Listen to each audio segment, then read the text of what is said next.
Okay, so I see quite a lot of grey sort of energy in here, meaning maybe this month is a bit more contemplative or, more quiet or calm, sort of an inner feeling month. But that's just from the grey energy around. We do have some really lovely cards to talk about, but let's first of all work through and see how many major arcanas you have. 1, 2, 3, 4, 5 major arcanas, which seems about what most people are having. We have court cards. We have 1, 2, 3, 4, 5. So this does involve people in your month, other people than just yourself. So your thoughts and ideas might be moving around situations or relationships that are occurring around you and the energies that are being brought from them. But let's start up at the very beginning on the far left-hand top side with the Hanged Man. Your first card of the month, so as you walk into May, you are dealt with a major arcana energy straight away. Now the Hanged Man is quite a difficult card to analyse or to sort of interpret in many ways because it has quite a juxtaposition of meanings. So I will go over for you the basic principle or fundamental main meanings that are emerging from the card. The Hanged Man quite often means that you have come to a junction in your life where you're at a crossroads, literally, which is why we see this here. You may have been travelling along this main road and then something seems to be putting in its own directional additives to it, as if to say, wait a minute, you've got to make some choices along the way. So it makes you slow down and think and contemplate what direction you're actually going in and what it is you want, what are the overall outcomes, what are your desires. It's actually quite a powerful card, but it definitely tends to slow things down and can sometimes even bring things that you have had, projects or deals or agreements or ideas or propositions, it can bring them almost to a halt for a time period. But it's a good halt because it gives you time to contemplate exactly which way it should be going in and also which way you want to go in. So that it can also be considered a spiritual card because we see this enlightenment around his head. So quite often when this card arrives, it is almost as if you go, wait a minute, my personal life isn't going the way I want either. I'm getting this feeling of growth or awareness about something around me that isn't quite fitting with the who I want to be. So many of you might walk into May with this whole conundrum of thinking that you are either possibly feeling as though you need to change or there are opportunities for change, or there is this junction that's come up that's blocking you and slowing you down for some reason or another. So as I say, quite an in-depth card with quite a few different possibilities, but usually it does denote change and it can denote it at the deep inner spiritual level. We come to this next card and it's a favourite of mine. The Three of Cups is a really lovely social gregarious card. It's often about harmony, happiness, social gatherings and outings. It's also about the support and network of great friendships. Now it emphasises females in the cards because it's a picture of 3 women. It doesn't have to be women, this could be male friendships as well. But often when this card does turn up, you can literally be assured that 3 women will have a get-together of some sort and it will be just really wonderful, tight, harmonious, happy and loving environment. So it can be engagement parties or social events that girls have together, and often they're your good friends. They're often a blonde, brunette and a sandy-haired person or a dark-coloured person are involved in it. Really nice energy. We come here and you have a second major arcana card. So this first week feels as though it's quite a strong week. You've got a lot of love energies going on, or energies to do with relationships one way or another in that top week. Coming back to the High Priestess, she is the embodiment of physicality, as well as spirituality, so we're back on the spiritual plane again. She's also fertility and sexuality. So some of you may find that you are really attracted to a person at that really chemical level, like that chemistry attraction. Others may find this is a fertile time for the possibility of becoming pregnant and achieving a pregnancy. Some of you may be going through hormonal cycles such as menopause or starting puberty, or you may have family members that you need to keep an eye on through these changes as well. This can often be linked to this cyclical looking moon, which can have to do with when the eclipses were out in March. This energy is all about balance and bringing your spiritual knowledge into your physical world as well. She holds this great wealth of spiritual knowledge. Often this is a time when dreams can be very intense as well, and you can become quite psychic and have sort of messages from that whole spiritual or psychic world. So really fascinating week for you to start your month. Then we have this, the Ten of Cups. Everyone would love to see this in their readings. That is a gorgeous card, no matter which way you look at it. That is a happy, contented family standing back, praising their happiness and feeling this awe of wonderment about how life can just be gratuitous and be spontaneously rewarding. It's a couple with children, so children can be involved again, and there's just this general feeling of things working quite well at this point in time, and feeling as if when the universe delivers these type of energies, really engage in them and spend time like they're doing, giving thanks and fully embracing the positives in your life. We come down to this next week and we start over here, the Two of Swords. This card is primarily often about, it's really interesting that it's under the Hanged Man the more I think about it, because he is often about stalling things and thinking things through and not being sure which direction to take. This one is just exemplifying that again. She sits there blindfolded, not entirely sure that she knows which direction she should be travelling in. She holds the answers, but she needs to go within to do a little bit of thinking. It's a good time possibly to write down a list of which is the better choice for you to make.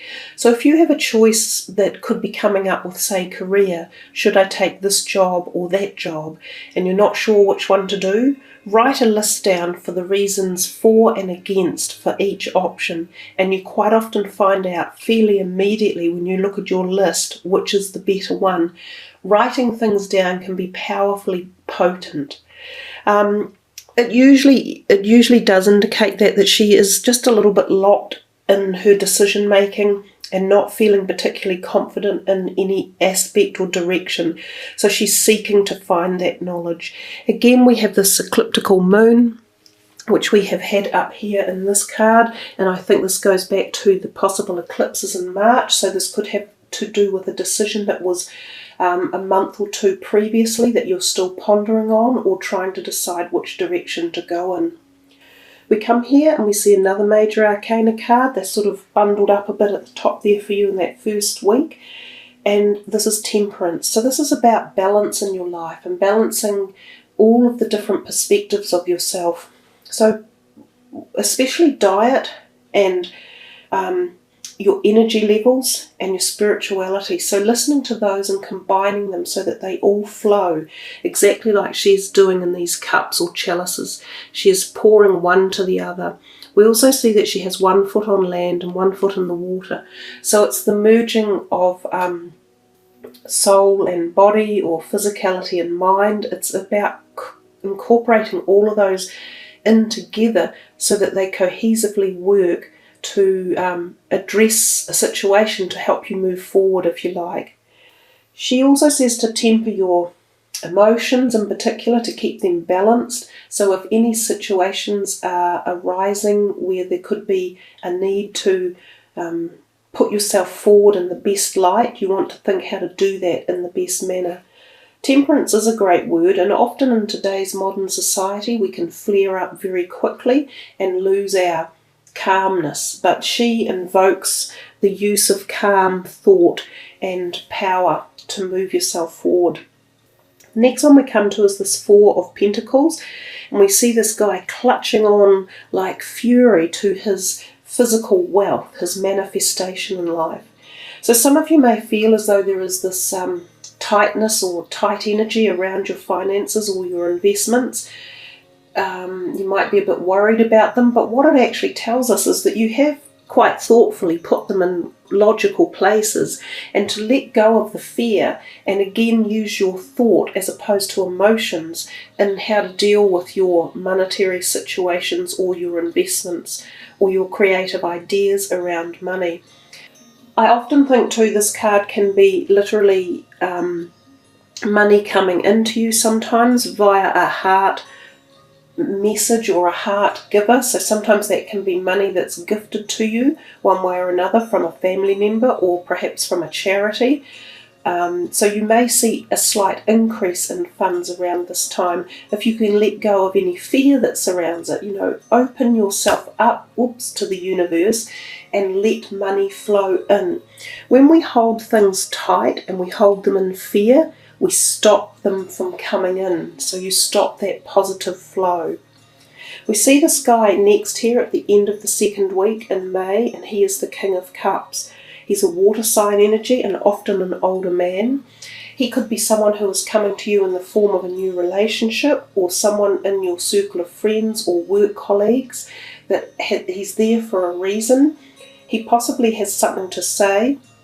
He's very calm and someone that you can go to who is a great mentor or a person who will listen to any problems that you've got that you want to offload. He could be like a counsellor or a psychologist or someone or a health person who helps you out, any of those type of things.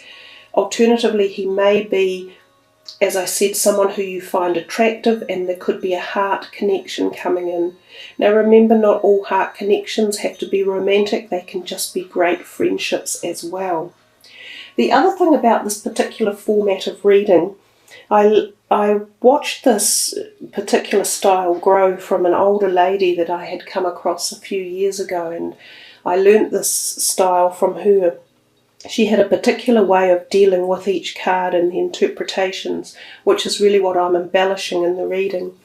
But one thing that she did say was that they were not necessarily completely static with the times of the cards and the placements of them, that there was a fluidity, that they could move either way by a week or so. So this could move itself up into April and this could move itself into June. So don't cut yourself off completely when I say this one is the exact end of the second week in May. There could be a little bit of movement, so allow for that as well. We come to the third week and we see this, another court card, so the Page of Swords. So this is when people are around you. And there's three of them in a row, and then you've got another one here. So it seems like the middle of May, your thoughts or energies or time are partly spent on dealing with other people in your life. So again, we come back to thinking, are they work type oriented people or within your family that needs addressing, or are they romantic, which there could be two of them here, or are they siblings or career oriented? These two on the left, the two swords, could be more career or legally obligated, because they often are, they're air sign people, and they're often to do with words or verbalization or things like lawyers or legals or documents along those lines. The pages are younger, they're more youthful, they often come in to excite the energy or to get new ideas going, or to show us the youthful perspective of life, and that can be quick, fast, impatient, turbulent, moving things around. So expect a little bit of that type of energy at the beginning of this third week, and in fact it keeps going. It even it amplifies itself, because the Knight of Swords, he just charges back on into this Page of Swords. So for a little while here you might have this either type of person coming in who scintillates life and gets it really pumped up and activated, which is quite cool. In fact, it's yourself, isn't it? It's you are the air sign as well. So it could be yourselves just really harmonizing with your own energy or getting activated, or it's people coming in doing these sort of things, or it's the possibility of some sort of projects or wordy or legal activity going on around this point in time. We come to the Sun, major arcana card in this third week. It's another card of fertility. You've got two cards that speak of fertility and sexuality and conception and child or pregnancy. Also children. This is quite a young looking week in here. You've got all these youthful type energies. So kids or people or social things that are young, that pertain to the youth. Something's on your mind about youth in this particular week. But the Sun is a beautiful energy and it's a major arcana. It tells us to remind ourselves of the glory that the Sun gives us. It gives us life. So it's like a real boost of energy to your life and to your ideas and your prospectus and your directions and your energy and your health, absolutely everything. So really jump on the Sun when the energy's coming through. Get outdoors, enjoy the outdoor energy, connect with the Sun physically, wear yellow, address your solar plexus energy through your body, which is here, and energize it and strengthen it. This is about inner strength as well. It's definitely about conception, and it can be about new relationships. And because you've got these two surrounding it, it feels as though some of you may very well be in for a new relationship, and it could be with a water sign energy. So this again is a sort of a proposition along those lines. It can very much be connected somehow to your heart. So whether or not a proposition comes to you about a project you're even passionate about or you're really driven about, that's also the potentiality, not just a romantic interest, but there could be one coming for you. So we move down here to this bottom card and we see another air sign card, your own type of energy. It's the Nine of Swords. It's the only really black one in the whole reading. And given that it's black, it often talks to us about night time, quite literally. So often this card can indicate insomnia. So some of you who are having sleeping problems, it might be a time to address them with good sleeping regimes, such as going to bed early or turning off your technology and reading a book for a while, eating foods that help us to sleep, or herbal medicines that can help you to sleep, doing Reiki or relaxation courses, or lowering your anxiety. You can also be having dreams at this time, or even nightmares that may frighten you or wake you up. Look into them, find out why you're having them, expand on them, see how you can address them within your own psyche and your hidden side, or the side that you have your fears in. See if you can address them and externalize them and release them. You do have this card next to it, the Three of Swords. So these two somehow may be related. There could be some tension going on here, or some fears or worries about relationships. And possibly there is a period of time here where there may be relationships falling by the wayside. And there could be more than one person involved, so there could be three people. Sometimes this is even indicative of divorce or separation. And again, that would make logical sense here with this anxiety and tension that's going on, this inner turmoil.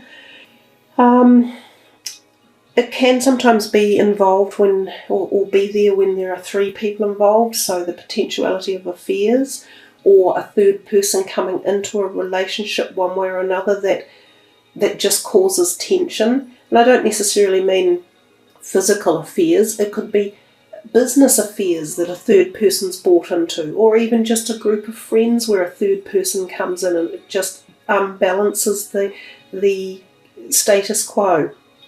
But often it does mean endings, and it tells us that when there are endings, what is the next step? New beginnings. And this card, the Magician, perfect magic, the number 1, brand new startings. So remember, when you have endings, they happen for a reason, and they usually progress us on further in life to our next step. And that's exactly what we're here to do. We're here to learn and grow and continue to move and evolve. when you get an ending like that and you get a powerful card right next to it with another one above it, giving double the energy, you're almost getting like being lit by a power surge or firecrackers or something to the heavens. And they're saying to you, let go of all this, pass it out, and grab onto this opportunity, because this is where you will empower yourself to move forward into this creative connection as you move into June. The Magician is magical, as is the Sun. They are mighty, they're eternal, they have the the never-ending life cycle above them, so they often have karmic influences around them, past life energies, bringing that and rebalancing it, cleansing it and renewing it into this life. You can choose whether it's love, finances, career, intellect, creativity. But when it comes knocking on your door, be ready to grab it, because it's there for a short time, and if you don't grab it, it will just sail on by and you'll miss a whole lot of wonderful opportunities. And your last card for the month is this Page of Wands. Again, he is looking out and into the next month. He is very creative. He exudes ideas, thought, knowledge, inspiration, starting of projects, the brand new essence of everything new and beginning and exciting. He could literally be a person who is in the month, who is in either your family or your workforce area. Often he is associated with careers and workforce, so it could be a person around you that's either promoting an idea for you or making you get that creative connection within. Sometimes they are younger because he is a page, and often they don't necessarily stay around for a long time, but he's playing a role somehow in your month of May. So there you are, Gemini. I really like your reading. It's got a lot going on.